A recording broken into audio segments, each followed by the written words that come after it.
അതെ, നമുക്കിന്ന് തട്ടിക്കൂട്ട് അമ്പൂർ ബിരിയാണി ഉണ്ടാക്കിയാലോ. ഇന്നും ഈ മെസ്സിൽ ഫുഡായിരുന്നപ്പോൾ ഭയങ്കര ബോറടിയായിരുന്നു.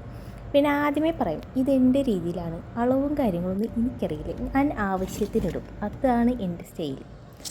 എനിക്കറിയില്ല സ്പൂൺ ടേബിൾ സ്പൂണൊന്നും ഞാൻ നോക്കാറില്ല, ആവശ്യത്തിനുണ്ടോ ഓക്കെ. പിന്നെ എല്ലാ കാര്യങ്ങളും ആദ്യമേ ചെയ്ത് കിട്ടാം, കട്ടിങ്ങും എല്ലാം ആദ്യമേ സെറ്റാണ്. പിന്നെ ഞാൻ കത്തിയെടുക്കുന്ന പരിപാടി ഇല്ല. അപ്പോൾ നമുക്ക് ആദ്യം നമ്മുടെ സ്പൈസസൊക്കെ ഇടാം. സ്പൈസസ് ഇല്ലാതെ ഒരു അറിയത്താണല്ലോ, പ്രത്യേകിച്ച് പറഞ്ഞു തരുന്നുണ്ടല്ലോ. നമ്മൾ ബിരിയാണി വയ്ക്കുന്ന പോലെ സവാള ഇട്ടു, അത് കഴിഞ്ഞ് ഇഞ്ചി വെളുത്തുള്ളി എല്ലാം നോർമൽ അതുപോലെ തന്നെ. പിന്നെ ഈ ഒരു കൈ കൊണ്ട് വീഡിയോ എടുക്കണം, ഒരു കൈ കൊണ്ട് ബാക്കി കാര്യങ്ങൾ ചെയ്യണം, ഭയങ്കര കഷ്ടപ്പാടാണ്. അപ്പം അങ്ങനെയാണ് വീഡിയോ ഒക്കെ എടുക്കുന്നത് കേട്ടോ. പിന്നെ ആ ഗ്യാപ്പിൽ ഞാൻ എന്താ പറയുക, എന്തായാലും ആമ്പൂർ ബിരിയാണി അല്ലേ, മുട്ട വേണമല്ലോ കഴിഞ്ഞിട്ട് മുട്ട പുഴുങ്ങാൻ വെച്ചിട്ടുണ്ടായിരുന്നു. അപ്പോൾ ഈ സവാള വഴറ്റാൻ ഏറ്റവും എളുപ്പം കുറച്ചും കൂടി ഉപ്പിട്ടാൽ വേഗമാവും. പിന്നെ ആവശ്യത്തിന് ഇഞ്ചി വെളുത്തുള്ളി പേസ്റ്റ് ഇടാം.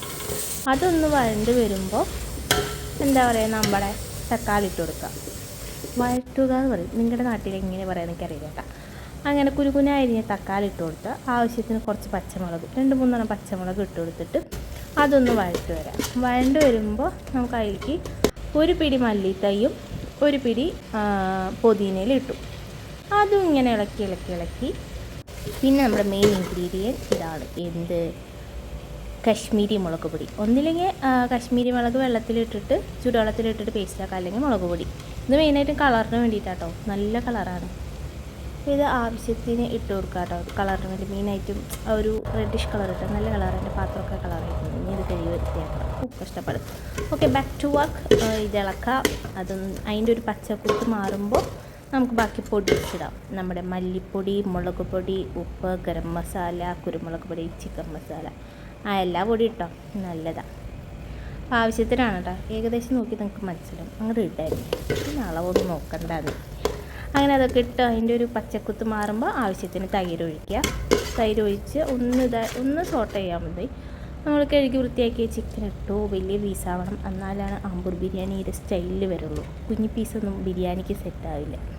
ഓക്കെ, അപ്പോൾ ചിക്കൻ ഇട്ടു. ആ ഗ്യാപ്പിൽ ഞാൻ അരി വേവിക്കാൻ ഇട്ടു. 2 മിനിറ്റ് അരി വേവിക്കാൻ വെച്ചിട്ടുണ്ടായിരുന്നു. ഉപ്പിട്ടിട്ട് 1 ഗ്ലാസ് അരിക്ക് 1.5 കപ്പ് വെള്ളം. അല്ല, ഇത് തിളപ്പിക്കാൻ വെറുതെ വെള്ളം ആക്കിയാൽ മതി, 2 മിനിറ്റ്. ഇനി നമ്മൾ ചിക്കൻ ഒന്ന് സെറ്റായി വന്നപ്പോൾ ഇതിലേക്ക് ഇനി നമുക്ക് 1 ഗ്ലാസ് അരിക്ക് 1.5 കപ്പ് വെള്ളം ഒഴിച്ചിട്ട് ഒന്ന് തിളച്ച് വരുമ്പോൾ നമ്മുടെ അരി ഇട്ട് കൊടുക്കാം. കഷ്ടപ്പാടാണ്, ഒരു കയ്യിൽ ക്യാമറ, ഒരു കയ്യിൽ പരിപാടികൾ. ഇട്ട് കൊടുത്തു. പിന്നെ ഒരു നാരങ്ങ സ്ക്യൂസ് ചെയ്തിട്ട് ഒഴിക്കുക. 1 സ്പൂൺ നെയ്യ് ഒഴിക്കുക. സെറ്റ്. ഇളക്കി മടക്കി വെച്ചോ.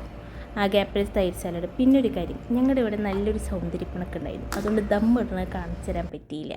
എന്തായാലും ലാസ്റ്റ് സെറ്റപ്പ് ഇങ്ങനെയാണ്. ടേസ്റ്റ് ഉണ്ടായിരുന്നു കേട്ടോ, ലുക്ക് വൈസ് ആയാലും ടേസ്റ്റ് വൈസ് ആയാലും അടിപൊളി. അപ്പോൾ ആർക്കാണെങ്കിലും ഉണ്ടാക്കി നോക്കട്ടെ. എനിക്ക് ഉണ്ടാക്കുമെങ്കിൽ നിങ്ങൾക്കും ഉണ്ടാക്കാം. അപ്പോൾ അടുത്ത വീഡിയോ ആയിട്ട് പിന്നെ കാണാം.